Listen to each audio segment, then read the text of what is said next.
you know, I don't know how I did it. I have no idea. I might have even sprained it typing. But I sprained that sucker somehow. I just totally have no idea how I did it. Um, you remember Chuckles the other day that was in the Empire that blocked me from getting to the counter?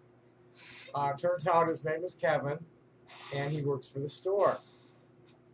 And he's about to find out that he just like busted the wrong person's chops. Mel called me this morning, wanting to hear my side of it, and he hasn't heard his side of it yet. He's just heard it from the family, right? Um, I walked in there the other day, and I'm greeted by the nephew. Um, I walked in, I was trying, I wrote the obituary, and I couldn't post it to their page because they don't actually own the page. It's an unofficial page. So I couldn't post on it. You can just leave reviews, and that's it. And you have to leave it in the string of reviews. There's no like, here, post something at all. So I went in there trying to get them to, I wonder where this one came from. I didn't buy that. Mine are all generic. But anyway,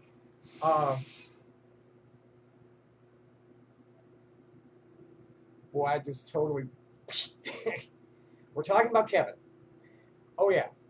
So nephew, you know what we got? What we got is we had grandpa, grandma, and auntie. Okay, and they have both ladies bred pretty good. They got, you know, I think they have 5 kids or something on the one side, and no telling how many Auntie he has. So anyway, and they all work at the store, but this kid isn't part of the family. Okay? He's just an employee, but he does a good job. You know, he's a hard worker because apparently he's like a spook. You know, he's a mercenary kind of guy. You know, that was what set me off was like, you know, I walked in and they're all staring at the tube, and I just wanted to know what the fuck they were watching, right? And he's, you know, he come in the door and there's the counter, and he's leaning on the counter with his back to me, looking there. Auntie Yee sits in the back of the booth.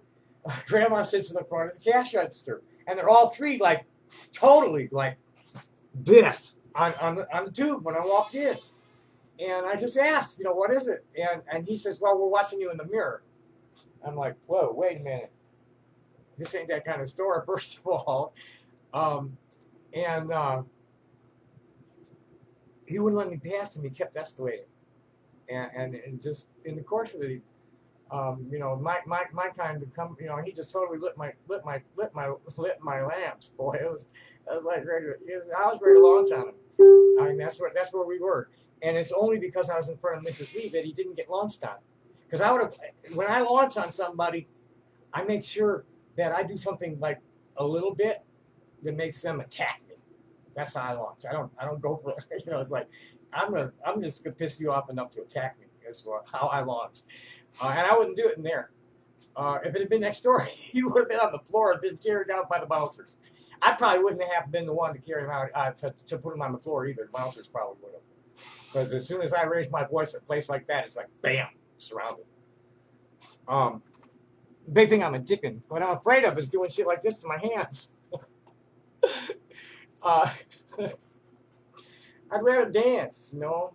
You know, if I'm going to work out that kind of energy, I want to, you know, like be entertaining.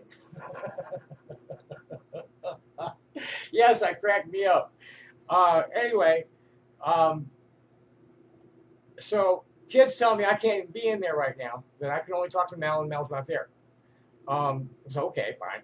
And but I just came in for tobacco, and he goes and confers with the big brother, and you know, the son, you know, the eldest son of Mr. Lee, who's going to be ended up in charge of the business, and you know, Mrs. Lee is like Mrs. Lee. She was probably in charge of Mr. Lee too. And the oldest son's going to be in charge, and Mel's going to run the store.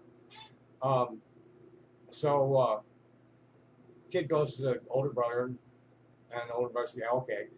But I didn't, you know, tobacco and paper isn't enough to be $5. And they really don't like it when I get less than $5. So I said, can I get a loaf of bread or something? He's okay. And I did that. And then Mel called me this morning And I explained very clearly that, hey man, this guy lit my lamps. I was ready to drop on him. And it's only because your mom was there. I wasn't. He would have attacked me. I mean, I would have started it, but he would have actually been the one to attack because I'd done something stupid like slap him or spit in his face, and he'd go off on me. This is the way I play it. It's much easier to like hurt somebody bad if they're coming at you than just to go and hand. It's one of them old Romanian tricks. Piss them off and make them come at you. That's what the Israelis are doing, pissing everybody off and making them come at them, and they got no weapons to do it. None, nothing. And then they're sitting there trying to tell the world that, oh, we're under this rain of rockets. It just barely has enough shit to blow its case open. It can't kill you unless it hits you. Kids throwing rocks at tanks. And mostly they're like coming down, people that are just massing, they're just marching in mass complaining about not their water rights being fucked over and shit like that.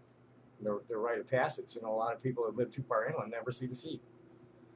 And the people that are in Gaza never see the forest and the mountains. They're stuck on the beach. I think that's plenty right there. And namaste, motherfuckers. Thanks for watching. Happy day. Bye.